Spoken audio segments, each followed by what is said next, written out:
Siraki, and he cuts it up inside. And look at the burst by Hayden Siraki as he's in the free. Can he take it to the house? Players in pursuit. They won't catch him. Siraki, 56-yard touchdown. I tell you what, this Siraki kid is worth the price of admission. Live from our Seton Hill University studios, this is Westmoreland on the Gridiron on the Westmoreland Sports Network. Here's your host, Sean Meyers.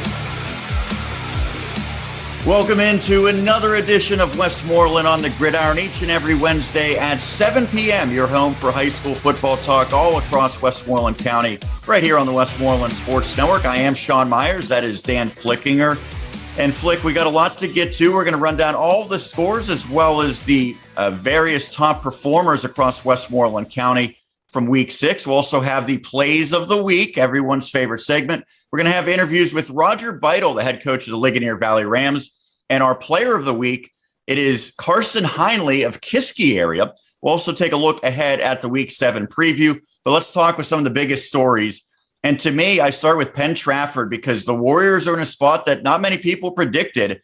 Currently, and I know there's still more to go, currently outside of the playoffs after their loss this past week against Gateway, 21-10. They're now sitting at 4-3. More importantly, 2 conference losses, and they are banged up. So they're going to have to probably win out and get some help. I don't know that we would have thought that they would have been in this spot after winning that championship, both championships a year ago.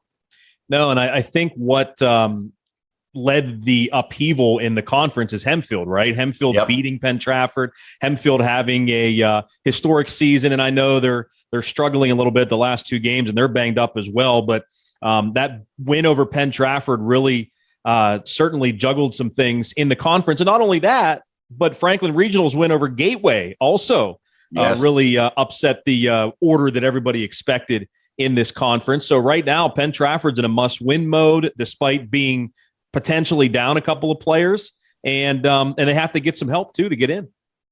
Yeah, and it's been kind of the same story in recent weeks for them. Their defense plays really well, but they just don't have enough firepower on offense, and some of that's because of injuries. They lost Jake Otto a few weeks ago. He was one of their better receivers. Tommy Kalkstein went out with injury, and that's a major, major blow. They did not have him against Gateway. I think he's a difference maker. We saw him have some massive performances against Hempfield area in that loss. So now they add another name potentially that could be out, and Daniel Tarabrella. He's going to be a game-time decision. I don't know if they're going to have enough other than, trying to win a very low-scoring game from here on out, because we know the defense is good. We know the offensive line's good, but they've never really gotten that running game going this year. No, they haven't. And, a lot of credit to their defense, the way they played against Gateway. The Gators scored 14 points against Penn Trafford's defense, 1 touchdown. Their last touchdown was a pick 6, so, of course, that wasn't against the defense. I thought their defense played really well, and, again, that is without Jake Otto. He's an important part of that secondary. I think Penn Trafford was really able to shore some things up in the secondary when you compare their defensive play against Hempfield a couple of weeks before that, and they follow that up, with a really nice performance for the most part against Gateway in the secondary. Brad Birch lights up Hempfield, did not quite have that same success against Penn Trafford. But you're right, Sean, offensively, they just they have guys going down. I mean, we saw Jake Otto when he was in there, when he was healthy, he was lining up in the Wildcat some. Tommy Kalkstein had that long touchdown run against Hempfield, and now he's injured as well and is questionable.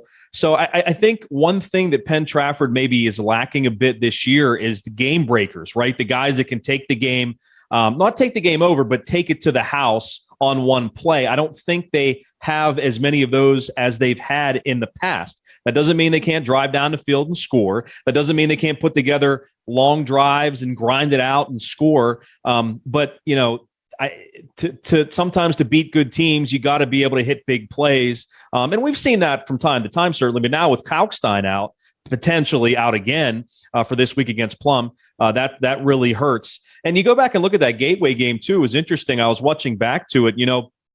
At the time, Penn Trafford was trailing 14-3 in the fourth quarter, and Conlon Green had an open Tasso Whipple on a wheel route And if he hits them, it's a touchdown. And all of a sudden it's 14-10. And then things get really interesting because I think there was like maybe 5 to 6 minutes left in the game. Instead, he overthrows him. A couple plays later on a screen pass, Gateway intercepts it and returns it for a touchdown to go up 21-3. And then, of course, PT added a score at the end. So it could have been a different story had that play been made. That's why they always say, I guess, plays, comes down to just a couple of plays. But there's a lot certainly going on right now with Penn Trafford. And they're going to have to find ways to win. And I also want to mention one other thing too, Sean. Every year, I didn't interview John Ruane this year. You did that. But a lot of the times I will ask him how important it is to get up in games early and then be able to get guys out of the game. And, he would say, we're not looking to, go into a game to blow out anyone. He said, but certainly it helps. It helps getting guys out. You don't have those bumps and bruises. This year with the tough non-section schedule for Penn Trafford and everything else, it does get a wear and tear more on PT players this year than it has in the past. And I think it's showing that. Yeah, I think Woodland Hills was really the only game that was kind of lopsided one way or another. Even their win against Norwin, it was a competitive game, all throughout the first half and then mostly for the second half as well. So really what matters is the conference record at this point. Penn Trafford is 1-2. Now, remember, it's only 6 teams in the conference, 2 guaranteed, potential for a wild card for the third place team. So as we transition from Penn Trafford to another team that's looking pretty explosive right now in Franklin Regional, they get a shutout victory this past week against Norwin. The Knights remain winless, but on the other side, Franklin Regional 3-0. So currently, Panthers 3-0, Gateway 3-1, Hempfield area 1-1, Penn Trafford and Plum each 1-2, and then Norwin's out of the conversation at 0-3. If you're looking at it, Franklin Regional's in a great spot right now. And remember, they hold the tiebreaker over Gateway as well. Hempfield area, it's hard to figure out what they're going to do because they're so banged out without Jake Phillips, potentially long-term, and they're coming off of 2 pretty lopsided losses. And then Penn Trafford at 1-2. There's so many different scenarios for how this could play out, but I think everyone would agree. If you could pick one team's shoes to be in right now, it'd be this Panthers team. Absolutely. And if you want to compare, I know they're going to play soon, Franklin Regional and Penn Trafford. The one thing that the Panthers have is a veteran running back. Obviously, PT has a lot of youth and inexperience at the running back position, but Zach Bazuska, 166 yards against Norwin last week. He scored on a couple of big plays. Aiden Hudock is a big play machine. He had that big interception, but also caught 3 passes for 120 yards and a couple of touchdowns. So when you look at what Franklin Regional has, they have that big play ability, and PT may not have that now, especially with Tommy Kalkstein's health really up in the air. But Franklin, man, they really just took control of that game and really dominated the game from the start of it. Now, maybe not the start. I know they wanted a little bit better of a start. I think big plays were a big reason why Franklin Regional went up. But Lance Getsy, he's still looking for more out of his team. But certainly they were, they were in control. Yeah, and I just love how this Big East, it feels like every single week there is crucial games, and you don't really know exactly what to expect. We had some pretty surprising blowouts. We've had some very competitive games that have come down to the wire as well. So it makes for interesting football for the stretch run, certainly. And PT, Franklin Regional, big parts of that conference. Well, the last big takeaway that I have is that, Ligonier Valley scored a signature win on the road. They come from behind, a terrific second half for the Rams to knock off the Burrell Buccaneers. That's a game that we had the broadcast of. 29-15, Ligonier Valley wins this one. And they did in the second half something that no team has been able to do, and that is slow down and quite frankly, really just stifle this very unique attack of the Burrell Buccaneers, who were held scoreless after the break. Yeah, tremendous job. I think when you look at it, it comes down to the battle of the defenses. Burrell's defense just didn't quite get it done. And I asked Evan Beatty about that. And of course, he's not going to throw his teammates under the bus. He said, we're fine on defense, that type of thing. And we saw some plays, certainly, and we know that there's some steady players on the Burrell side. But, Ligonier Valley's defense just did a tremendous job in the second half. And, of course, the Hayden Siraki factor played a huge role in that game. Folks, if you haven't seen him play, this is one of the first times I got a chance to. He was just all over the place, Sean. The kid just makes plays after play. On defense and offense, he had 13 tackles on defense, had an interception in the end zone. It was a big one that thwarted a Burrell potential scoring drive. And then, of course, he also rushed for almost 200 yards and 2 touchdowns, caught a touchdown pass. I mean, the kid was just unbelievable for Ligonier Valley and helped lead them to a victory. Yeah, and so this is one of those situations where when you're in the midst of a game, especially one that goes as quickly as Ligonier Valley and Burrell, sometimes as a broadcaster, you maybe miss things that are staring you right in the face. I did not mention this during the game. Now, I added it to my story that I wrote for the Latrobe Bulletin afterwards. Siraki had to do a lot on offense because their second leading rusher, John Jablanovsky, a name that we've said a bunch, did not play a single snap in that game. Right. And so that was something that I was not aware of going in. He was, listed on the depth chart when I made up my starters, but he did not play, and he's been a great complimentary punch. So Siraki had to do even more. And you said it. He reminds me a lot of Aiden Hudock because offense, defense, special teams, Siraki checked all 3 boxes in that second half. Well, why is it a big win for Ligonier Valley? They were sort of looking for a marquee conference win, and that certainly qualifies. And anytime you can knock off a team with a winning record when you're playing on their home field, I think that counts for a lot. So now Ligonier Valley is in 3rd place in the conference, and Burrell drops down to 4th. And yeah, 4 teams get in, so they might both be playoff bound, but Ligonier Valley really has the inside track in terms of the postseason. They do. And, when you look at that game, Sean, both teams like to run the football, obviously, but they both have that same type of formation, same type of style, the wing T formation. And for Ligonier Valley, maybe that win, it kind of feels a little better when, again, you have basically the same type of style, and you showed at least that night that you can kind of, be able to execute your style a little bit better than the other team. So that maybe makes it feel a little bit better for Ligonier Valley. Both teams, though, they run into some buzzsaws this upcoming week. Sarah Catholic coming off of just a 14-point win over York. That's pretty surprising. Surprised to see that score. And I don't know what happened there, but only a 14-point win. And of course, Burrell plays Steel Valley, but just a really good, hard-nosed, old-school style football game. Not a whole lot of passing. They opened it up a little bit. Burrell threw the first pass of the game and completed it for a long gain, which surprised everybody, including Ligonier Valley. But just an old-school type of game. And I think it's a game where if those teams played again tomorrow, Burrell could win it, I think. You know what I mean? But that doesn't take anything away from what Ligonier Valley was able to do in that second half. And to the victors go the spoils, because Roger Beitel, the longtime Ligonier Valley head coach, will be one of our guests tonight a little bit later on. Well, let's step aside. We will have Roger Beitel upcoming. We'll also have Carson Heinle of Kiski area, a look ahead at the Week 7 preview and plays of the week. But when we come back, we'll run down all of the scores from Week 6, and we'll also have the top performers across Westmoreland County. That's as we roll along right here on Westmoreland on the Gridiron.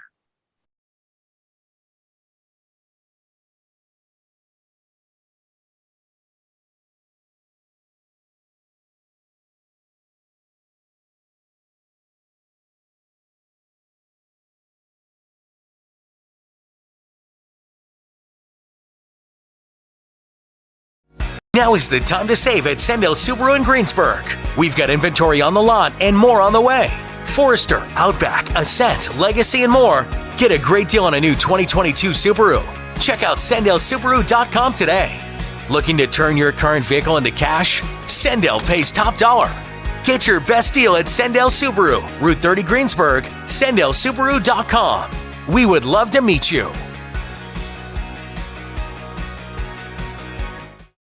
We know speaking with your teen or your young adult about drugs and alcohol can be challenging, but is necessary. Remember to have a conversation, not a confrontation. Establish good communications, break through barriers, and be firm but loving. Here are some helpful tips. Choose a good place and time to chat. Talk with openness. Actively listen. Offer empathy and support. For more information, visit us online at wedacinc.org. Westmoreland Drug and Alcohol Commission. Prevention is key.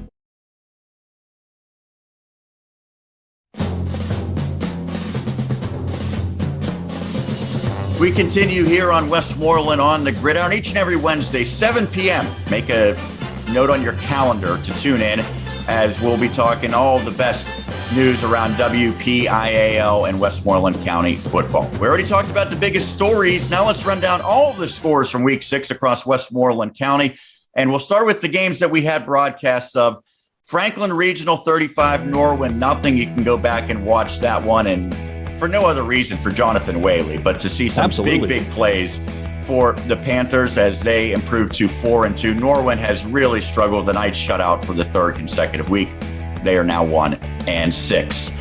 It is a tough go for the Hempfield area Spartans after their 5-0 start, 2 straight losses, both in lopsided fashion at home. They fall 42-12 against Seneca Valley. Both teams now 5-2. You can watch that one. The good news for the Spartans, there's not a lot of good news, but the good news is that does not count towards their playoff potential because that was a 6A versus 5A matchup, non-conference.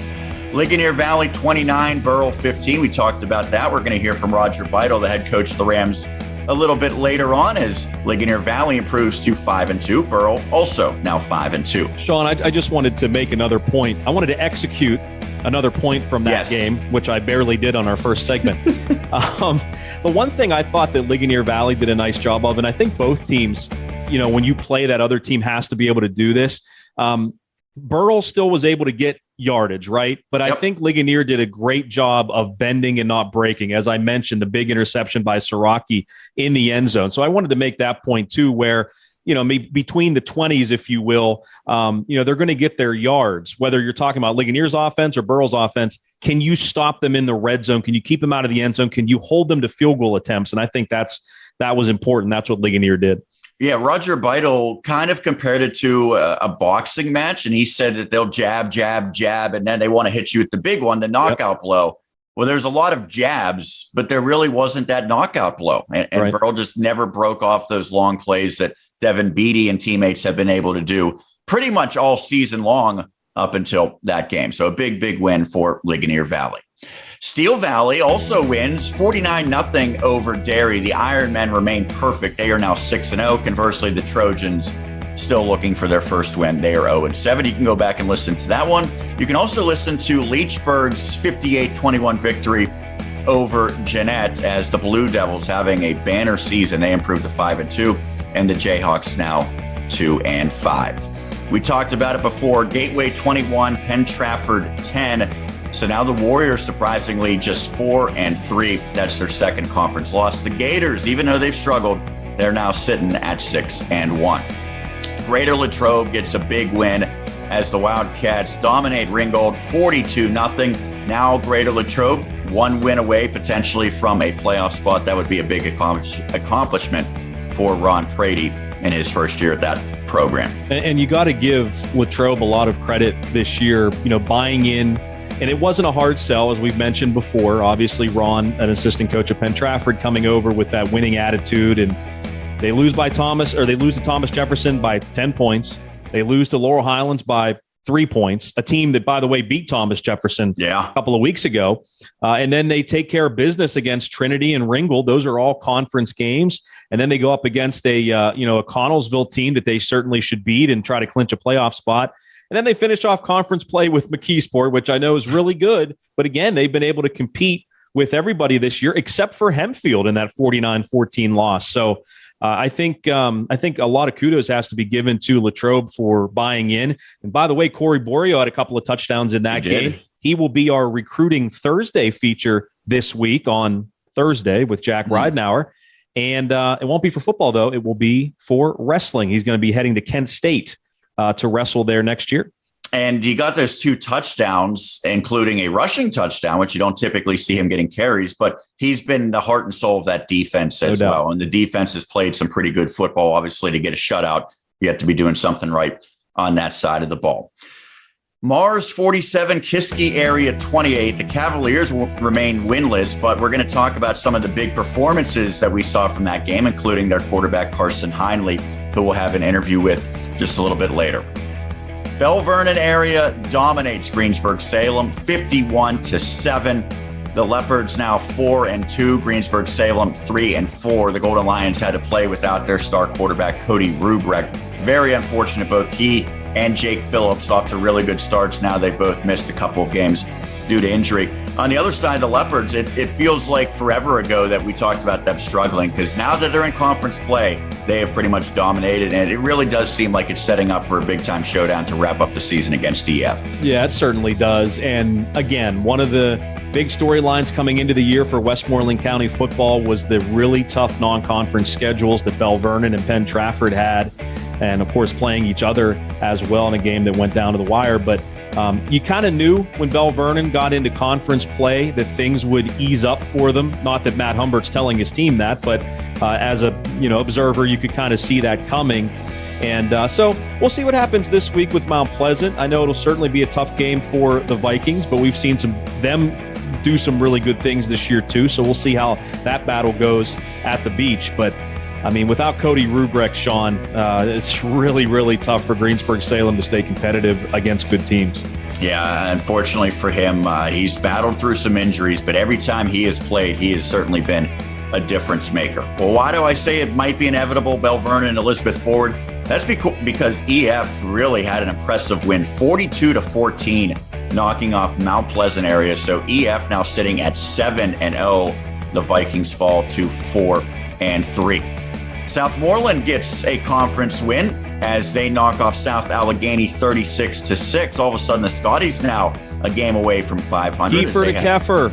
Yeah, I mean, that is honestly... Again. That's got to be up there. You look at the story that is Ty Keffer, a guy who had not played football, and I think we kind of knew. He looked impressive when we went to camp. Yeah. I don't know that anyone thought he would be this good. I believe, if I'm correct, at last check, he is leading all of the WPIAL in receptions, and they're not just all short completions. He is putting up some massive, massive yardage as well as he continues. Are you checking right now to confirm if I'm correct or not? Well, I don't He want has to 49 catches.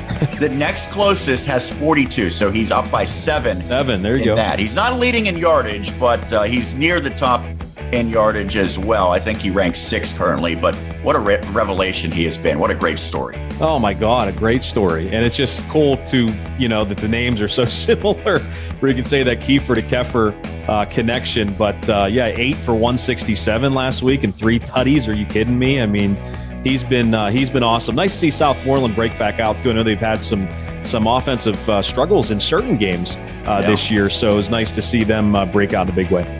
Well, this was a surprising score. Sarah Catholic does defeat York, but 28-14. So the Cougars hung tough with the Eagles. Sarah Catholic now at 6-1. The Cougars drop to 2-5. And by the way, Sean, it's not as if they were down 28-0 and scored 14. I think it was 21-14 at one point, and then Sarah Catholic scored. I don't know if it was late, but scored the last touchdown. So it was a 7-point game at one point. And that's something. It's a loss, and York might not make the playoffs, but that's going to be a step forward if they can pull from that and say, "Hey, we replicate that effort going forward. We're going to be in good shape." No doubt. So certainly they're very competitive against one of the very best teams in 2A. Well, how about this for old school defensive football? Deer Lakes 7, Valley 2, as the Vikings now fall to 1-6. Deer Lakes 4-3, and Monessen just comes up short against Carmichael's. Complete opposite, a high-scoring affair in this one. The Mighty Mikes win 40-36, knocking off the Greyhounds. In a game that was contested last Thursday, Greensburg Central Catholic beats up on Fraser 47-0 to the dismay of Paul Schofield. Couple of college scores, and we've said this every single week. I think these two schools just mirror one another. Seton Hill comes up short against Clarion 40-13. You can go back and watch that one, but it was tough to watch on the Seton Hill side. The Griffins now 0-6, and Case Weston Reserve defeats St. Vincent College 45-21. The Bearcats fall to 1-4. Let's look at the top performers from week 6, the top passer, rusher, and receiver from across the district, and then all of the Westmoreland County guys who are next closest on that list. Top passer, someone that your brother might be familiar with by the time it's all said and done this week. It's Amani Christian's quarterback, Deshaun Burnett, as he goes 24 of 39, 357 yards for Burnett. That is a massive performance. Although not that far behind is Kiski area's Carson Heinle, 280 yards on 22 of 32 passing. We're going to hear from him just a little bit later on. Caden Kiefer of Southmoreland, 12 of 16 for 210 yards. Conlon Green of Penn Trafford completes 13 of 29 passes for 176. Roman Sarnik in the Franklin Regional victory goes 5 of 13 for 131. And John Wetzel of Greater Latrobe, an efficient 5 of 8 for 116 yards. We had 357 as the top passer. How about 314 yards for Landon Stevenson of Mapletown, the top rusher this past week in the WPIAL. Behind him, the top guy in Westmoreland County, it was the aforementioned Hayden Siraki of Ligonier Valley, 171 yards on the ground. Zach Baziska of Franklin Regional goes for 166. Gino Caesar in a losing effort for Hempfield area compiles 145. Connor Flem, 123 on the ground for Kiski area. And Quinton Martin, 116 for the Bell Vernon area Leopards. Well, we already had a Heinle on our list. How about the top receiver?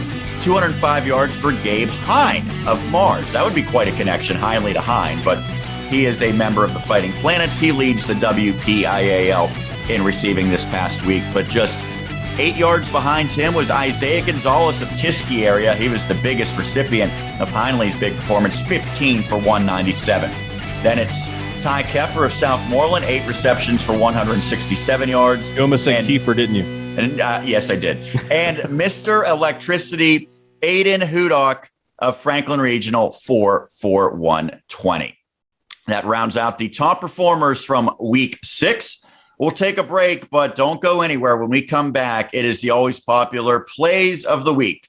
We'll continue after this. We'll also have some interviews with Roger Beitel of Ligonier Valley, Carson Heinle of Kiski area, and a look ahead at week 7 as we roll along right here on Westmoreland on the Gridiron.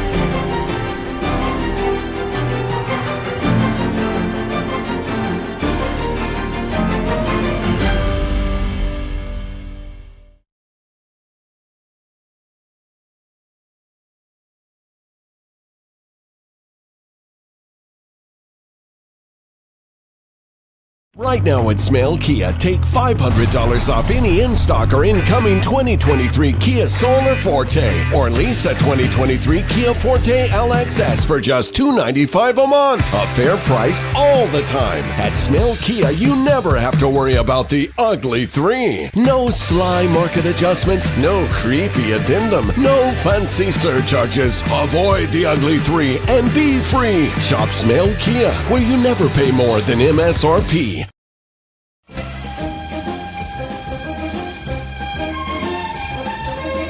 We continue here on Westmoreland on the Gridiron, and I'm Sean Meyers. That's Dan Flickinger. Flick, Hi.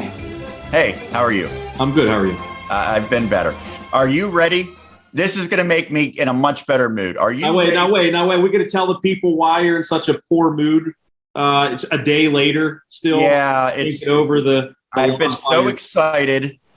My beloved Seattle Mariners made the playoffs for the first time. They had the longest drought in all of North American professional sports. It had been 20 years since they made the postseason. We've been there, Pirates fans. We've been. Yes, I know. Literally. So they finally got back in. They had a terrific weekend. They swept Toronto. They advanced to play the rival Houston Astros. And on Tuesday, they were sitting pretty through 7 innings. They were up, 7-3. Then they were up 7-5, 2 outs, bottom 9. They lose 8-7 on a walk-off homer. And so poor Sean leaves his house to do the Penn Trafford Plum soccer match. It's 7-3 when you left, right? Yep. And you DVR'd it, so you turned your notifications off on your phone. You wanted to go home and celebrate a Game 1 win, and you went home and watched that. Oh, yeah. So I've been sullen ever since. But so all right, we'll move forward. I'm glad. Well, the good news is, if there's one thing that's going to cheer me up, it's Plays of the Week. Of course. So let's waste no more time. We've done plenty of that already tonight. Let's get to Plays of the Week, and we will begin with Franklin Regional as the Panthers flex their muscles with multiple big plays against Norwin, and it was Aiden Hudock who provided several of them. With FR leading 20-0 to begin the third quarter, Hudock and Roman Sarnik connected to pad the Franklin Regional lead, as described by the incomparable Jonathan Whaley.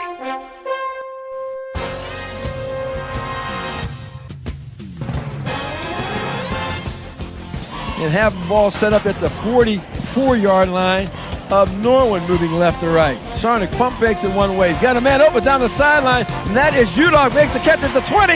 Hudock to the 10. 5, touchdown. 44-yard touchdown catch and run. Sarnik to Hudock. And Franklin Regional, just like that, scores a touchdown at the 10:52 mark. And let's take a look at it. You'll see him pump once. That's Sarnik. That gets Hudock open down the side. He'll make the catch at the 21. Splits two particular tacklers, and then now it's a foot race. Pons is going to try to get him, but even Pons, as terrific as he is, could not chase down Hudock. It's now 26-0 Franklin Regional. So people want to say Roman Sarnik is a running quarterback, right? Which he certainly can get a ton of yards on the ground, which he usually does. What a pump fake that was, though, to get the defensive back to bite on it, and then a perfect strike to Hudock, and he does the rest.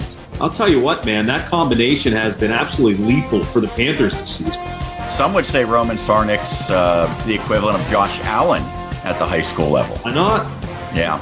I don't know if he's going to ever throw for 400 yards, but in the first certainly half, he was. Yeah, right. Certainly he and Hudock have been outstanding. We continue plays of the week with Burrell, and through the first 6 weeks, the Buccaneers had attempted just 6 passes, but they wasted no time against Ligonier Valley as Chase Fenner heaved a deep ball to Gabe Ziccarelli on the very first play, which eventually led to a touchdown. Myself and John Bainbridge captioned the pictures. Gabe Ziccarelli, 84, is the tight end, and then the swingman is Esau King Buchak, number 13. That is like a slot tight end. First play, and a pass is complete deep down the field. Look at that, out of nowhere, a pass, and it's Ziccarelli on the receiving end. That was just a waggle. Okay, fake the buck sweep. Tight end was on a corner route. That was a great ball. That was their, 7th pass of the season. That's a 40-yard completion. Fenner was just 2 of 5 entering play. Unbelievable. No one saw that one coming, and certainly Ligonier Valley did not. Going back to Air Liotta on the first play of the game. Again, no one was expecting it, including, not to put words in your mouth, Sean, but the broadcasters. You guys probably weren't expecting it either. That was pretty wild. I thought that really set the tone early for Burrell. Of course, Burrell goes into halftime with that lead, but then Ligonier really does work in the second half. But I'm sure Sean would like to do more of that. But again, you're playing to the strengths of your team. Yeah, I love that for the first play of the game, though, right? You have to do that to set a tone, and that brought some energy because they nailed the play, too. They don't throw a lot, but that was one that it looked like they clearly had practice. So well done, Burrell. Unfortunately for them, it did not lead to a victory because we'll continue plays the week with Ligonier Valley. And the Rams, they had the last laugh, and nobody laughed harder than Hayden Siraki. Already with a pair of touchdowns, an interception, and a long kickoff return, he added another score on a special play to his highlight reel that put Ligonier Valley in command early in the fourth quarter. Once again, myself and John have the call. After you run the ball for 300-some yards like he did last week, how do you feel? And he said, yeah, I had to pretty much sleep the whole next day. Siraki. And he cuts it up inside. And look at the burst by Hayden Siraki as he's in the free. Can he take it to the house? Players in pursuit. They won't catch him. Siraki, 56-yard touchdown. I tell you what, this Siraki kid is worth the price of admission tonight. He is outstanding defensively, but of course, offensively, that's where, he makes his juice there. I'll tell you, that was a great jet sweep. And just great vision, cutting back. And he outran the whole Burrell team. Siraki, the eye of the tiger on that one. All right, eye of the tiger. All right. Honestly, I didn't even get it at first. And then you're like, Siraki? And I'm like, oh, right, Siraki. I got it now. But I'll tell you what, that was great cutback vision. Coach Bainbridge talked about it, man. I mean, he was very patient. saw the little seam, saw the cutback alley, and just took off and went for a touchdown. That was a big touchdown in the game, and Hayden Siraki again caps off what an incredible game with that touchdown. Yeah, and I had mentioned before, I did Ligonier Valley's first football game when they came back to the WPIAL against Apollo Ridge. They lost pretty lopsided. He was a sophomore starting at quarterback. He was a pretty darn good quarterback until he got injured, couldn't throw the same way when he came back last year. I think they found that wherever they put him on the field, offense, defense, special teams, any position, he will make it work. He could probably be their starting center and do it all right at that position as well, because he is just an absolutely special player and certainly one who has the attitude that he's going to go out there and succeed. He looked like he was chasing the chicken on that play. That's all good. There you go. Another Rocky reference. Love it. We conclude Plays of the Week with Jeanette. And although the Jayhawks faltered in the second half, they entered the locker room with plenty of momentum thanks to a touchdown connection from Peyton Moulter to Jeremiah Williamson that pulled Jeanette within 10 points. Brent Wiggum and Anthony D'Annunzio paint the picture. So we'll let you hear the Jayhawk marching band as Moulter this time going to roll far side. Now float it up towards the end zone, and that pass is going to be caught. It's Jeremiah Williamson who fights for the football and comes down with a touchdown reception from 29 yards out. What a throw by Peyton Moulter. He was almost double covered there, Brett, and somehow he got it and caught the football for a touchdown. Man, it sounded exciting. I wish I could have chance to see it. Unfortunately, Brent was going nuts there, but it must have been a fantastic catch by Williamson. Hey, more guys are trying to develop goals here for Jeanette, not only for this year, but going forward. Good to see that happen. And I didn't get a chance, obviously, to talk with Tom Pallone after the game or anything, but it seems as though, I know that you lose 58-21, but it seems as though, Jeanette gave some pretty good effort during that game. So that's a good thing to see. Yeah, that's a really, really good Leechburg team. I had to kind of cut that a little short because they realized that there was a flag on the play, so the touchdown did stand, right. But Williamson ended up getting ejected after that touchdown. So that was kind of an unfortunate turn of events, and then the game did get away from them in the second half. But Jeanette, baby steps each and every week. They're starting to certainly show that they are much past last year's team that really had a rough go of it more times than not.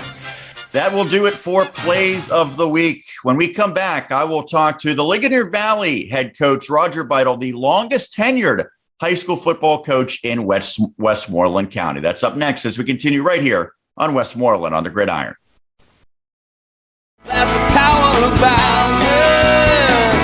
Yeah. Coach, building a championship team, I know for you, it's all about the details. The same goes with the Bowsers.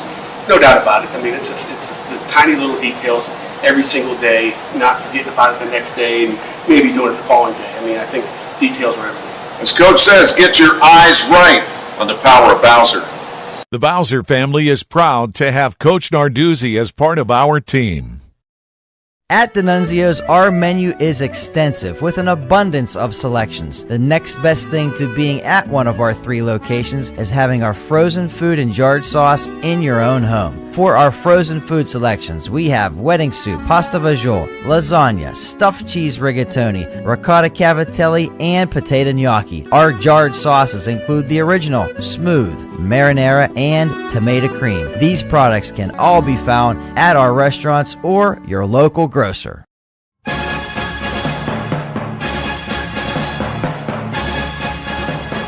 We continue here on Westmoreland on the Gridiron. Sean Meyers now joined by the head coach of the Ligonier Valley Rams, Roger Beitel. His team coming off of a thrilling 29-15 victory at Burrell this past week, improving to 5-2 in the process. And Roger, before the game, you told me your team this year was looking for a trademark victory. It seems like this certainly qualifies. How big was that win against the Buccaneers for your program? It was a big win for us, Sean. Put us in a great position in terms of playoff positioning and where we are in the conference. But most importantly, when you look back at the game and you watch the film, one of the things that I was really proud of with our kids was just how physical they were. And most importantly, they all displayed that team over self mentality. And you need to do that in a game like that at Burrell.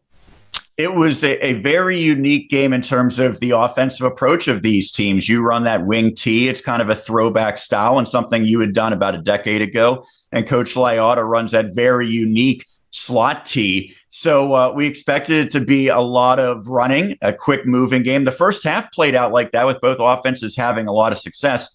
Your defense really shut down Burrow in the second half, though, however. That's something that no team has done. So how did you have success on that side after halftime? Well, I think first off is that one of the things that we were able to do, and even right before the half, we put them in positions where they weren't comfortable. Looking back at the film, and I kind of forgot about this because, their kicker made an outstanding kick right before the half, put them up 15-14. But the play before the play in which they got called back for the hold, Hayden dropped an interception that was in his hands. He collided with Broderick Schreier, and we could have thwarted that right there and gone in with the lead at halftime and said we were down 1. But really the big thing for us defensively was, again, I said this after the game, we played to their tendencies. And we did some things defensively where the numbers were just screaming off of our breakdowns and we just basically sent the kids in those directions.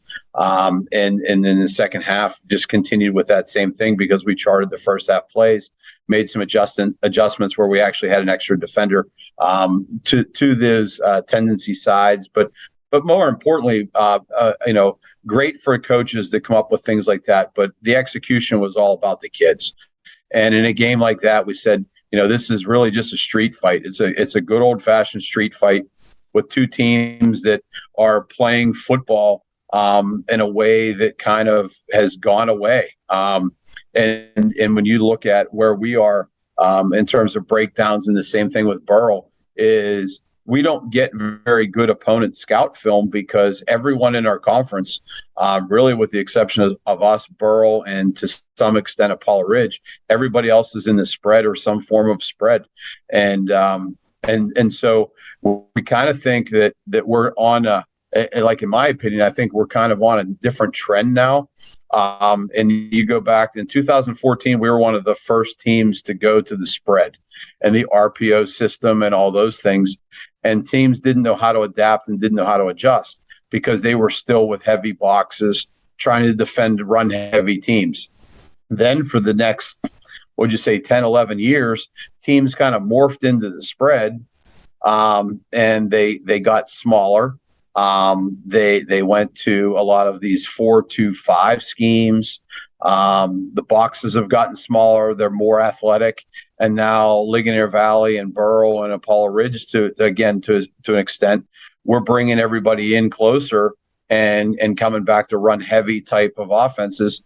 And a lot of teams, in terms of their basic scheme and structure, it's not something that they're really you might say prepared for because they spend all their time in the offseason preparing defenses that are for spread offenses. So maybe we're the trendsetters the other way.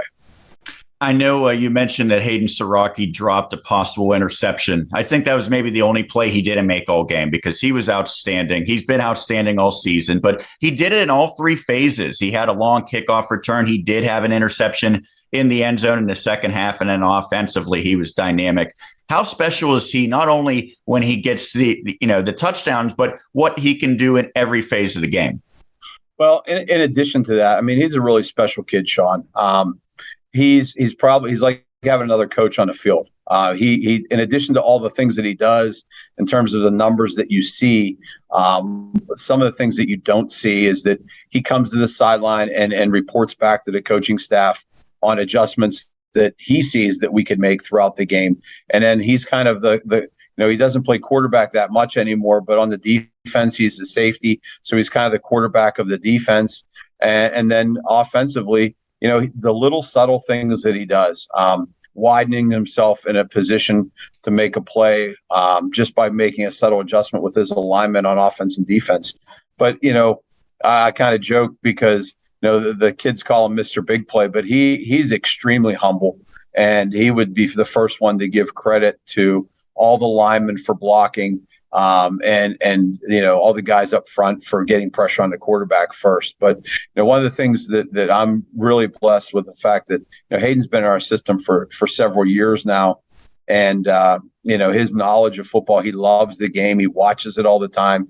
He goes to Pitt games on Saturdays and stays abreast. And that's really, really for us kind of like, coming back old school football kids. I remember you'd watch Sunday or Saturday and Sunday, you just watch football all the time. And a lot of kids don't do that anymore because the way social media is set up, when fantasy football games, et cetera, you really root for teams and you're more concerned with how many receiving yards somebody had than actually watching the game itself. But Hayden's, he's old school. He brings it back. We're really lucky that he plays for us. And, as long as he continues to perform, I think that all the kids around him will also be able to rise up, and they also, they play hard for each other. And I do have to say this about Hayden is that, you see his runs and you see him in all three phases. But the other thing that you have to respect is when he doesn't get the ball, he big plays blocking on the flank with when other people are carrying the football. He's out there doing his part as well. And that team over self mentality is something, that I'm really proud of as the head football coach, because I think that's something that we hang our hat on as a program. This is the third year for Ligonier Valley back in the WPIAL. And the first year, 2020, was chaotic with COVID. And then last year you played just one Westmoreland County team. Obviously, you're focused primarily on your conference schedule.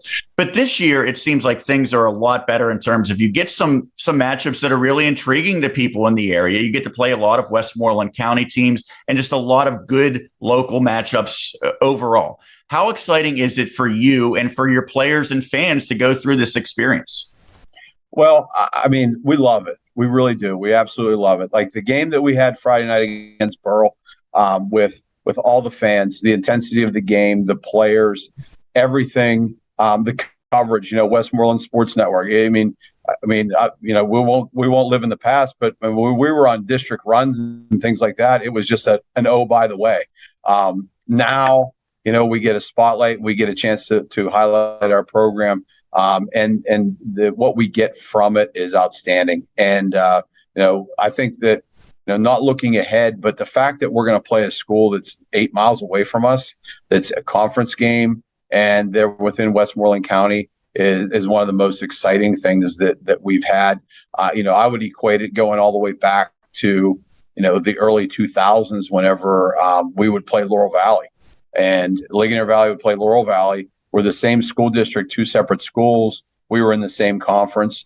And those games were heated rival games. It's nicer now whenever you don't wear the same colors as teams from your own district. But in terms of our movement to the WPIL, I'm ecstatic for it, and for us in terms of our program, it was a great move. I applaud our administration for the move. It was something that we needed to do for all of our sports, and now we're really, I think, enjoying the entire opportunity. I don't listen too much to outside noise, because that's really what it is. And I've always lived by the motto of, you don't listen to the opinions of people you wouldn't seek advice from. But I know that, when we were in the Heritage Conference and we were in District 6 and we were winning a lot of football games, people would always say, oh, well, but, you get the oh, well, buts all the time. And now we're in the WPIL, and with the win on Friday night, it's the third consecutive season that we guarantee that we'll have a non-losing regular season. So all those oh, by the way, let's see how they do, how they compete. I think that we've answered those questions, and now I think we don't have very many talking points to just say that maybe we just have a good football program here, and we have really good football players that like to play football the old way, and that's something that we're really proud of. And so lastly, we mentioned it was somewhat of a signature victory here in 2022 to defeat Burl. I think this next game, if you get the victory, certainly would qualify as one-upping that. You're going against Sarah Catholic. This is the defending champions in Class 2A in the WPIAL, and they seem to be just as good, if not even better this year. What stands out about Sarah, and what ultimately will you have to do to have success? Well, I mean, the first word that comes to my mind is just athleticism. At every position across the field, they just have outstanding athletes, and that's really what the staple is of their program. Is everywhere you go. Those kids can run. You look at every position on the field. They can run. They get to the ball. They're extremely aggressive.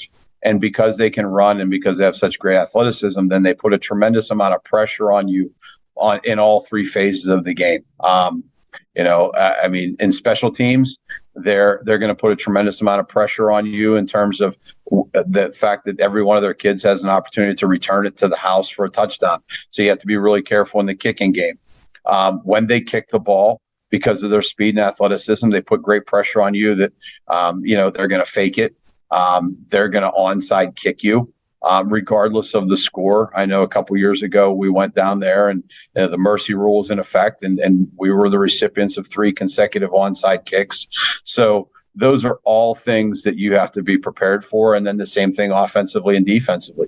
Offensively, a simple hitch pattern can turn into an 88-yard touchdown pass. And in terms of defensively, they get right up in your grill. They play man. They basically challenge every man on the field to beat them. And they just said, well, hey, we're going to out-athlete you. And so we have to figure out a way that we can work to our strengths and maybe run the ball at them, keep the ball out of their hands, and contain them on the offensive and the defensive side. Roger, thanks as always for taking the time. Always very insightful when I have the chance to talk to you. So thanks for doing this, and keep it going the rest of the season. Well, thank you, Sean. And I also want to commend you and John. I watched the broadcast Sunday morning, and that was one of the finest broadcasts of a game that I've had a chance to watch. Coach Bainbridge having his expertise with the wing tee was really nice to hear, because he actually called the plays what they were. So that was nice to hear, instead of hearing someone say, well, that's that old scissor toss or whatever. Whenever he actually used the names of, buck sweep and jet trap and things like that, that was actually really refreshing. So that broadcast was a great job, and I want to thank you guys for that. Absolutely. Well, thanks so much, Roger, and we'll talk to you hopefully sooner rather than later. All right. Thanks, Sean. That's Roger Beitel, head coach of the Ligonier Valley Rams. We'll take a break and continue right here on Westmoreland on the Gridiron. Hi, Westmoreland sports fans. This is Al Gallardo, financial advisor with Lincoln Investment and longtime Westmoreland County resident. Whether it's a traditional or Roth IRA, 403B or 457 plan, mutual funds, ETFs, stocks, or bonds, I can help you navigate the markets and assist you in achieving all of your goals. Call me at 724-309-8337 or email me at agallardo@lincolninvestment.com, and we'll get started together. Good luck to all of the area's athletes and coaches this season. The Collision Shop by Jason Mignone is your one-stop shop for all things auto body repair. Our experienced technicians and state-of-the-art facilities have you covered on both passenger and heavy-duty vehicle repairs, including scratches, scrapes, and dents, free estimates, body repairs, welding, refinishing, glass replacement, and more. Our all-new alignment and calibration shop has the tooling, equipment, and staffing to ensure top-quality alignment and calibration adjustments for your vehicle. Our friendly office staff is more than happy to assist you through every step of your vehicle's repair process. Visit the Collision Shop by Jason.com for our complete list of services.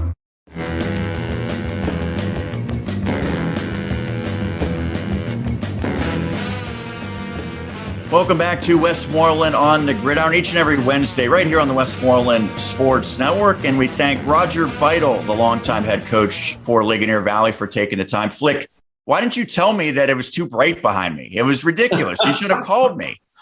Well, you were too close to the sun. I don't know. Roger must have been blinded that whole interview, but he's in front of like an airplane window or something. You didn't have the little blind down, or you know what I mean? Yeah, I don't know. Well, you should have let me know. But anyway, Roger is actually, I know you always talk about, you started Westmoreland sports covering Penn Trafford, John Rowane's first year. I started a year before I became a broadcaster. I started full-time at the Latrobe Bulletin, and I covered, I never covered Latrobe or Derry area at that point. So I was either covering Mount Pleasant, Greensburg Central Catholic, or Ligonier Valley. And Roger was the coach at the time. So it's been 10 years since I started covering him. And he continues year in and year out, whether they're in District 6, now in the WPIAL, they continue to win football games. And he's one of those guys that I know if I have a phone call with him, I don't have to really pepper him with questions. He'll give me some good, insightful, detailed answers. Well, I was just about to say he's one of those guys where the interview starts as soon as he says hello, and it doesn't end until you say goodbye. And only part of that's recorded. So yes. It definitely takes a long time. But, yeah, good guy. I mean, he just has such a great football mind. Obviously, he's had kids that have played and you know, I say his kids and then also kids playing at the next level from Ligonier Valley. He'll talk your ear off about that. And, yeah, he's just one of those coaches, man, that, you know, when you talk to him, you're going to get a lot of information from him. That's for sure. And as you heard, he loved having John Bainbridge on the broadcast. I thought he was going to say, oh, you know, your video production quality was great. Graphics were awesome. No, it was were pristine. Mostly because John Bainbridge knew what the heck the offenses were trying to accomplish and knew by name a lot of what the plays, which certainly I do not know. I'm not going to pretend to be an expert when it comes to that type of stuff. So good that I can lean upon someone, and good that Roger Beitel was appreciative of that as well. So that's one interview. We're going to have another one upcoming in our next segment with Carson Heinle, the quarterback for Kiski area, who had a big game. And he is the interviewee because the people have spoken on his behalf. The people have spoken. Yes, indeed. Carson Heinle.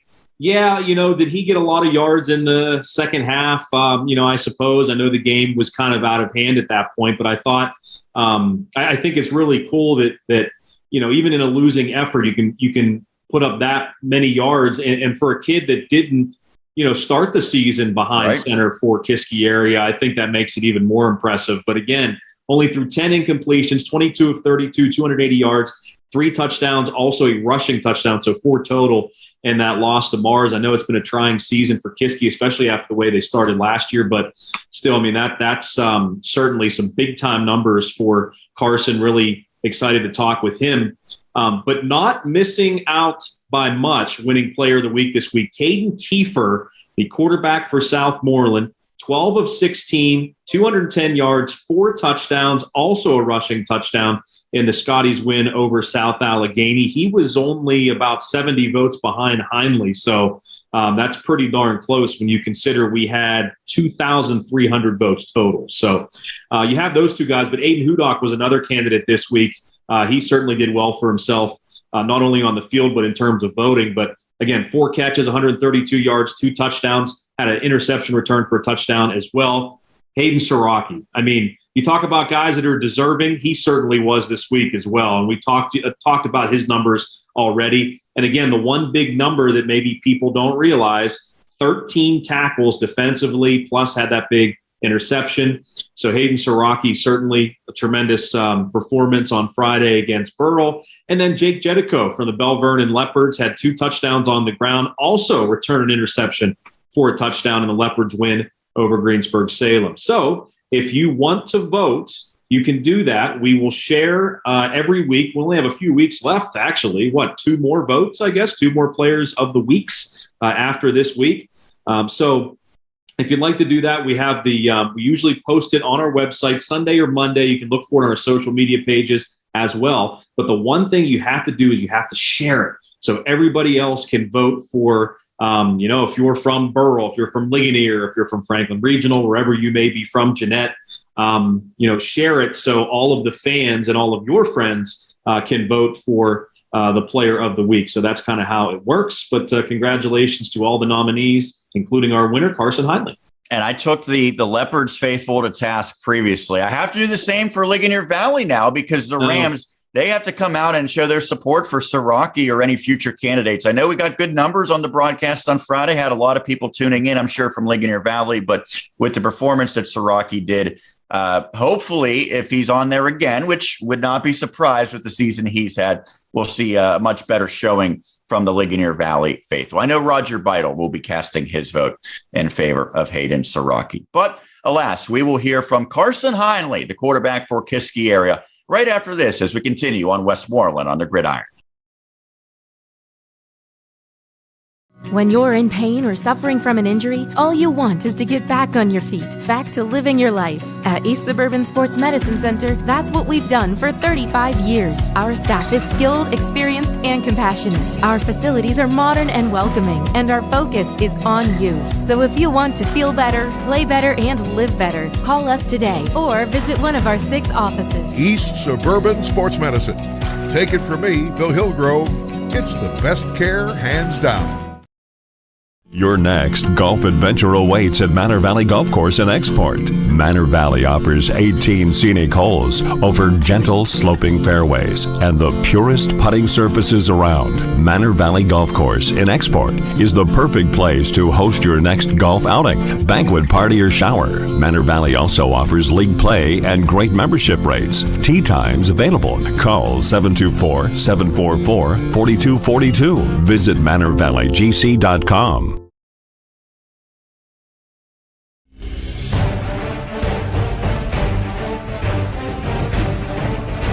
And Westmoreland on the Gridiron rolls on every Wednesday here on the Westmoreland Sports Network. Dan Flickinger back with you. And joining me is our Week 6 Westmoreland Sports Network Player of the Week. He is Kiski area sophomore quarterback Carson Heinle. And what a huge game that he had last week. It was in a losing effort, but he certainly put up some big numbers. 22 of 32 passing, 280 yards, 3 touchdowns, plus a rushing touchdown. Carson, I'm so glad you could join us tonight, and thank you so much for doing so. Yeah, thanks for having me. So, Carson, I have to ask you, I know Lynn Smith went into this season as the starting quarterback. A lot was expected from him. I know, he's had some issues, and now you take over at quarterback. You started the season on JV, and now you're throwing 3 touchdowns and rushing for another in a game. So did you envision at the beginning of the year that you would be the starting quarterback only a few weeks in? Well, no, not really. I mean, I was going into just being ready for whenever my name gets called. And it did, and then I just had to perform. Was there anything that you learned, starting the season on JV and going through that process in terms of maturing? Because you're only a sophomore. In terms of maturing and becoming a quarterback, anything you learned at the beginning of the year, playing on JV?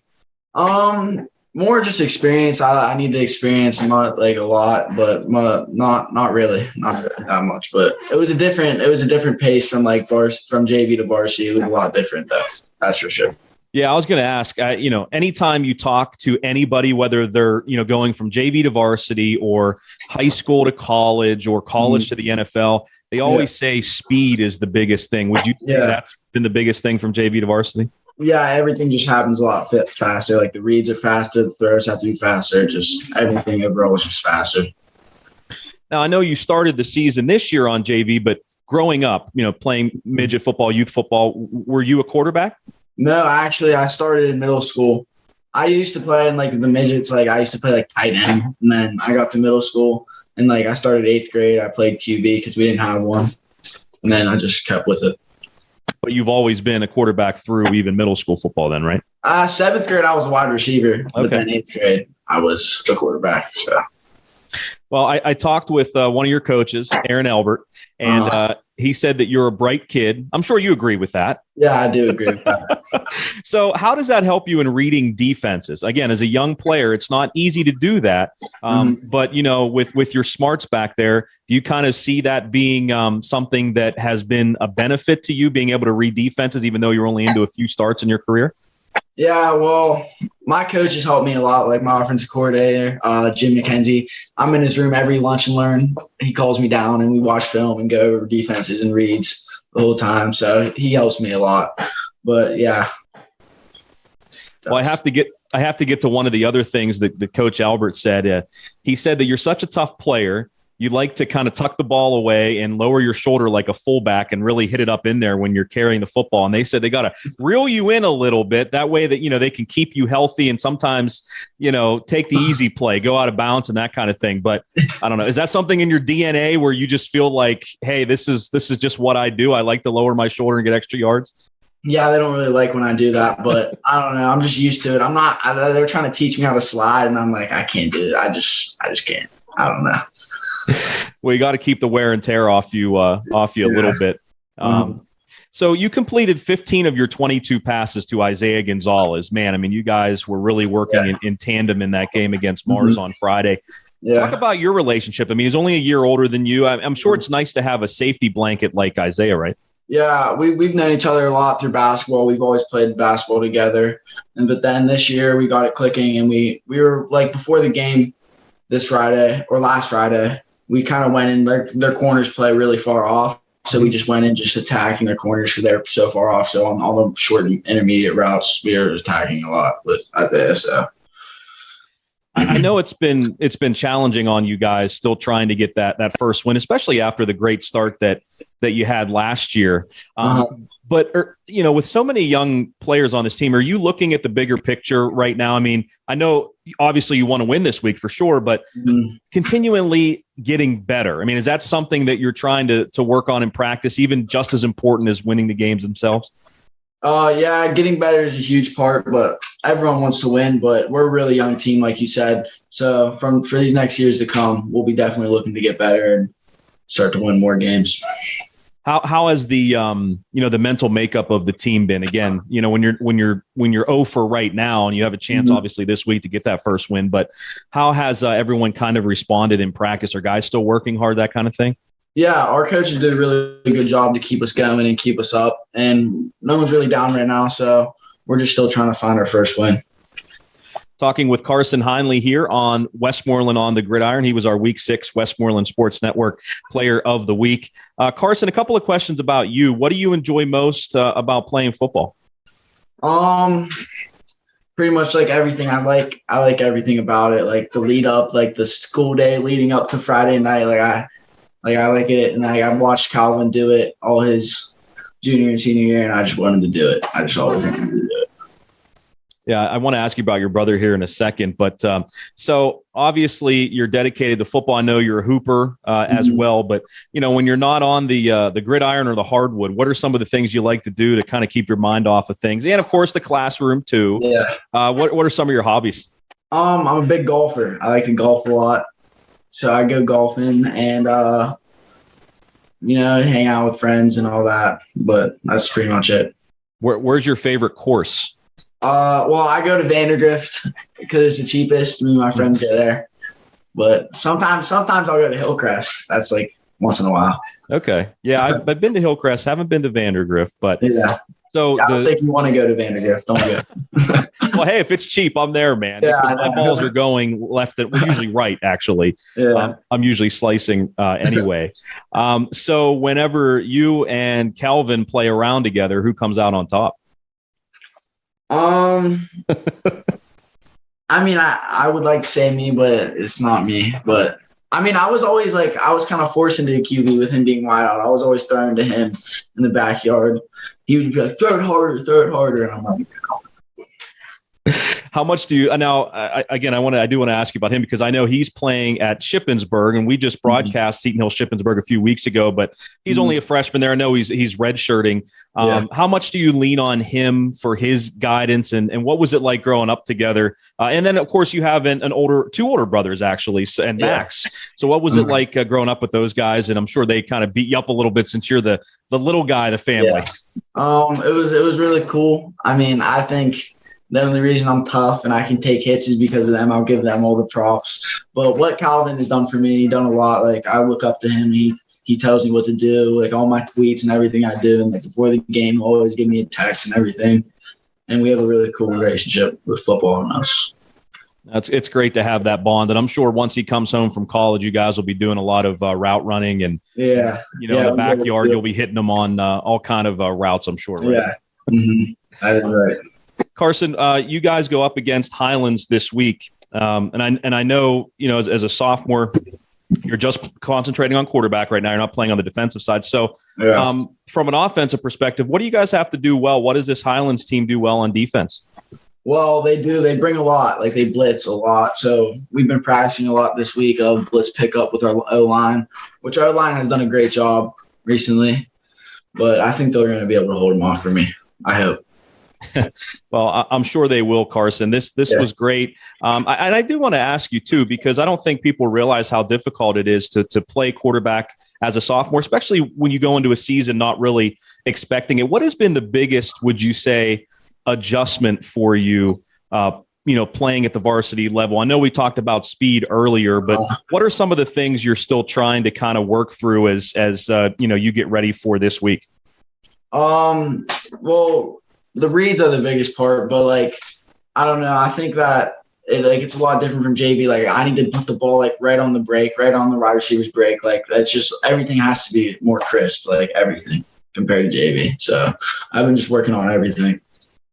Well, hopefully you guys get off to a great start this week and get a victory. And I know how much hard work you guys are putting in over in Vandergrift, so in Kiski area. Mm-hmm. So congratulations on winning Player of the Week. Thanks. And hey, you're only a sophomore, so we'll do this again. All right. Yeah, I hope. All right, Carson, thank you so much, man. I appreciate it. Yeah, no problem. That is Carson Heinle, quarterback for Kiski area, our Westmoreland Sports Network Player of the Week for Week 6. We'll be back on Westmoreland on the Gridiron as we take a look at Week 7 matchups right after this. If you had to file an insurance claim, would your insurance coverage score a touchdown, or would you be sacked for a financial loss? At Stevenson Insurance Associates, you'll call the right play when it comes to your insurance coverage. Don't fumble the opportunity to score points with our customer service and superior low-cost policies. You need to make the right call to Stevenson Insurance Associates at 724-832-9889. We know speaking with your teen or your young adult about drugs and alcohol can be challenging, but is necessary. Remember to have a conversation, not a confrontation. Establish good communications, break through barriers, and be firm but loving. Here are some helpful tips. Choose a good place and time to chat. Talk with openness. Actively listen. Offer empathy and support. For more information, visit us online at wedacinc.org. Westmoreland Drug and Alcohol Commission. Prevention is key.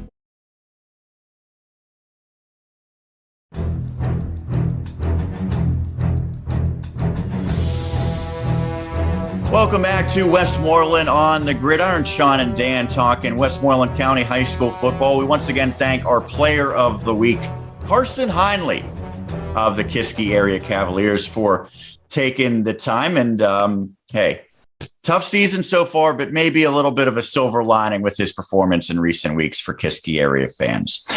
Let's take a look ahead at the Week 7 preview. It is hard to believe, Flick, that the regular season now, you can sort of see the light at the end of the tunnel. We've already had teams clinch playoff spots. I know North Allegheny in 6A, and I think there was about a half dozen other teams that have clinched playoff spots. I'm not sure that any Westmoreland County teams have, but it's getting to that time of year. Every single game, in all likelihood, will have playoff implications in some way, shape, or form. And so let's look at some of the biggest ones and ones that we're going to have broadcasts of this upcoming weekend. We'll begin with a Westmoreland County battle. Hempfield area at Franklin Regional. We'll have that one on video at 7 o'clock. To me, this game has lost a little bit of juice just because Hempfield area has struggled, but that does not take away from the importance for what this means for the conference, not only for these two teams, but for Penn Trafford as well. And so Hempfield area, that great start. Now they've lost 2 in a row. They have questions at quarterback. Franklin Regional continues to roll in the conference. I'm looking at this one that I think probably you have to take Franklin Regional for the better odds in this one because Hempfield area is banged up, and it's a matter right now of can they figure out another way to get it done without having that prolific passing attack that worked so well early in the season for them. Yeah, it really is a shame. Jake Phillips hasn't played the last 2 weeks. No idea what his status is going to be. And again, you just feel so bad for the kid because he's one of those kids, Sean, that you enjoy talking to even when you're not doing an interview with him. You know, when we went to training camp or whenever we see him, and there's been a lot of Hempfield quarterbacks like this, you can just chat with them, you know, if you're on the sideline, whatever. And so he's a good kid. So you feel really bad, especially with Hempfield having an opportunity to really have a historic season. Now, he hasn't played the last 2 weeks. The hope is, you know, maybe they just held him out against Seneca Valley to make sure that he was healthy for this Franklin Regional game, but we just don't know what, you know, his status will be coming into this game. We certainly hope that he'll be able to play, but if not, it's going to, you know, come down to Hempfield doing some other things. Gino Caesar actually ran the ball pretty effectively last week against Seneca Valley. It really came down to, which is pretty disappointing, the Hempfield defense not playing very well against Seneca Valley, which is, again, a little bit disappointing because, yeah, I mean, Phillips plays defense too, but I think there's some equally as big names as Jake on that side of the ball, on the defensive side of the ball, and they just didn't get it done. So I think that'll be big. They got to be able to figure out a way to contain, obviously, Hudock and Buska and Sarnik, and we'll see if they're able to do that on Friday. it's almost hard to believe. I'm looking now at Hempfield area allowing 20.4 points per game. I think that was in the single digits before the Gateway game. And it has swelled massively. So it's one thing to lose a quarterback, but right now they can't get stopped. So maybe they'll have to say, you know what? We can't win games by scoring 49 points anymore. Let's win a game 17-14, something like that. So, well, and this becomes a problem too. And I saw this with Seton Hill years ago. They would run that high tempo offense, but the problem is if you don't have Jake Phillips, now all of a sudden your offense isn't as good. So if you're still running that high tempo, get to the ball and snap the ball, you could go 3 and out very quickly multiple times. And then all of a sudden you're putting your defense on the field a lot. I'm not saying that happened against Seneca Valley. I don't know what's going to happen against Franklin Regional, but I've seen in the past where, the offense wants to run it, and that's fine. And it looked great with Jake Phillips. I mean, it really did. But when you don't have him, if he's not healthy, then, do you change that up?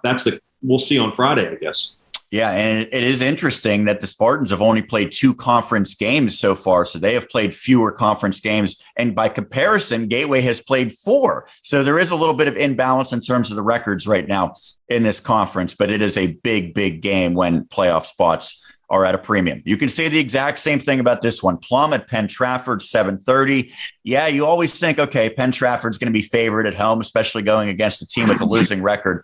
Plum has a good squad. There's no doubt about it. They almost upset Franklin Regional. They almost upset Gateway. And we don't know what we're getting from Penn Trafford either. So we'll see. The health, I think, will be paramount for Penn Trafford. If they're down some of their better players, that could get very, very interesting. Mount Pleasant area at Bell Vernon area. That's a video broadcast as well. 7 o'clock kickoff for that one at the beach as the Leopards will look to keep up their successful run in Class 3A Interstate Conference play. Dairy area at Amani Christian, and Flick, your brother, will make the trek down to historic Graham Field. Is he excited about that in Wilkinsburg? Yeah, historic Graham Field. That's and you pointed out, which I didn't know this, that Chatham plays soccer. Yeah, Jack Ridenauer could tell you all about it. Yeah, so give him directions, my brother. My second ever football broadcast, I believe, I was with Josh Roundtree, and we did Apollo Ridge at Wilkinsburg at Graham Field. It was a Saturday game. I don't think they have lights. At the time, I don't think they had lights. They're obviously they do now. So it was a Saturday game. Wilkinsburg does not exist as a high school anymore, but Amani Christian has taken over historic Graham Field. So that's a really good Saints team, although they've had some kind of surprising losses, but ton of talent. Dairy area is going to be certainly have their hands full against Amani there. North Allegheny at Norwin. Talking about having your hands full. The Knights have not scored in 3 weeks, and now they're playing probably the best team in 6A. This is a non-conference game that we'll have a broadcast of, but ultimately Norwin just trying to get some positive vibes. They are not going to be, in all likelihood, heading to the playoffs and just trying to get something going on offense after having some tough sledding. Jackson Ponds did provide a nice spark running the football last week for the Knights. Greater Latrobe with a playoff clincher if they defeat Connellsville. That will be at Connellsville at 7 o'clock. And mentioned John Wetzel, their quarterback. He's starting to ease more into the offense throughout this season. Coach Brady very happy with his sophomore signal caller. Highlands at Kiski area. We'll see if Carson Heinle can keep up his impressive 2022 campaign at quarterback. I think this should be a good one. Greensburg-Salem at Southmoreland. Now, Cody Rubrek, will he play? We don't know. Southmoreland has shown that they get some pretty good quarterback play. I think that this one could go a long way towards determining a playoff spot in that 3A Interstate Conference. Yeah, very intriguing matchup, too. If Cody Rubrek is able to play, I would imagine it may be a high-scoring game. So it could be a lot of fun at Russ Grimm Field. That is, if Cody can play. Yeah, and if not Greensburg-Salem, you're just going to have to figure out a way to get it done because they're coming off of a pretty deflating loss a week ago. And again, for getting into the playoffs, you want to be one of those top 4 teams. And I think that one could be a swing type of game in the Interstate Conference. Apollo Ridge at York, Sarah Catholic at Ligonier Valley, Steel Valley at Burrell. You mentioned Ligonier Valley and Burrell after their encounter a week ago going against the two heavyweights, as the Eagles and Ironmen have been absolutely outstanding. And how about this for a good old rivalry showdown?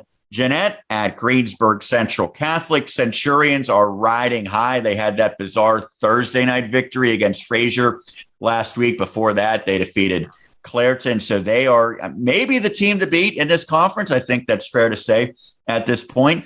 Jeanette's not the team to beat, but they're still a proud group and a group that's trending up. So I think anytime those teams meet, you always say you throw the records out, because that matchup means more to those players, especially with the backstory the last couple of years with a lot of Jeanette kids now playing at GCC. Yeah, it means a little bit more even now. And I was saying to Brent Wiggum and Anthony that it's crazy to think that it was just 2 years ago we did a video broadcast from Greensburg Central Catholic when Jeanette played them. And Jeanette, with Brad Birch and everybody else, just absolutely destroyed Central that year. And now you look at last year, what happened, Central winning in lopsided fashion. And then this year they're favored by a lot. It's just weird to think that it was, again, only a couple years ago that the shoe was on the other foot for Jeanette and GCC in this rivalry. And who was on that Jeanette team? Ryan Kimmel. Yes. Jaden Kennedy. Yes. I'm not sure that he played much, but I think Amari Mack might have even. Mack actually was not. He transferred to Central prior to the other guys gotcha. Playing there. So I think Amari played his freshman year at Jeanette. That would have been his sophomore year, I want to say. But gotcha. Other Jeanette. But yeah, so there is, and you mentioned even now the freshman Crosby. Now, he never played for Jeanette at the high school level, but that's still, those kids all know each other. So there's going to be some real juice in Greensburg for that matchup. Also, Jefferson Morgan at Monessen. How about a Saturday afternoon, Valley versus Shady Side Academy, 2:00 kickoff, as the Vikings and Bulldogs will do battle. And then Saturday night, under the lights at Offutt, Seton Hill hosts Cal U. You can watch that one. Also on Saturday, Geneva at St. Vincent at 1:00. We haven't talked a lot about the Griffins because they've had a rough go of it. I don't know that it's going to get much better going against Cal U. They had their chance against a team that most people thought they could beat, and Clarion didn't work out like that. Now they're going to have to potentially try to pull off a stunner against the Vulcans. Yeah, that's really, really hard. I remember, I can't remember what year it was now, but not long ago when Seton Hill began the season, I want to say 3-0 and, had one of their best starts ever. And Cal U was also 3-0 coming into Offutt Field. And we're thinking, man, this is going to be an amazing clash. And then Cal just beat the crap. I mean, they won like 41-7 or something and going away. That's what Cal does to a lot of teams. Yeah. Yep. So obviously they're one of the best in the conference every single year. Everybody knows the names, the Cals, the IUPs, the Slippery Rocks. But last week, the Clarions, right? I mean, Seton Hill destroyed Clarion last year. This year, too many mistakes, and it was just ugly. It was ugly. Yeah, well, we might be downtrodden about Seton Hill's tough season or about the Mariners' playoff crushing loss, but you always try to find a silver lining. The Steelers. Oh, wait, that's not the silver. Yeah, that's the Penguins are starting. Yeah, there you go, hockey tip. But no, listen, this is honestly a really impressive accomplishment. There is a new career tackles leader at Seton Hill, and it's Jalen McDuffie, and his dad was very excited after the game. What a great guy he is, by the way. I don't. You would have a better gauge on this, but I think he's in the conversation for maybe best Seton Hill player ever. I mean, yeah. I mean, he has to be, right? And they've had some other good linebackers too. Tyler Zimmer, he was an All-American. He was a great player. Nick McGagan, God rest his soul, unfortunately passed away, but he was a tremendous linebacker as well for Seton Hill. But I mean, yeah, he's definitely in the conversation for best ever. I mean, career tackle leader. He's a beast, man. And I know it's tough as a Division II player to play. Maybe you see guys get some shots here and there at the NFL level, but guys usually don't stick. Maybe they'll stick around the practice squad a little bit.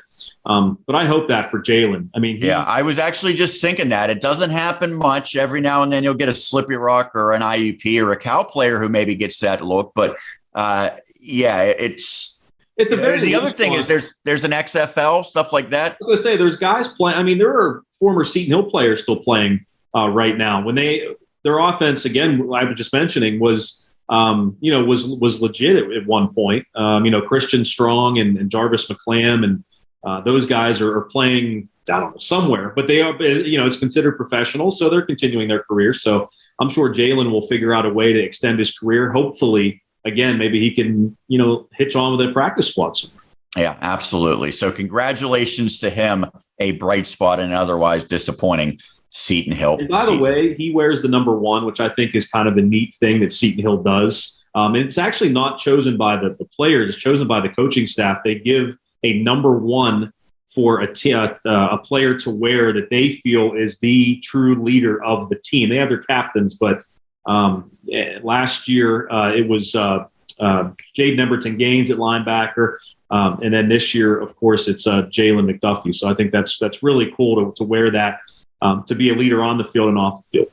All right, Flick, well, we got through all the Week 7 schedule. Anything else that you want to promote, talk about?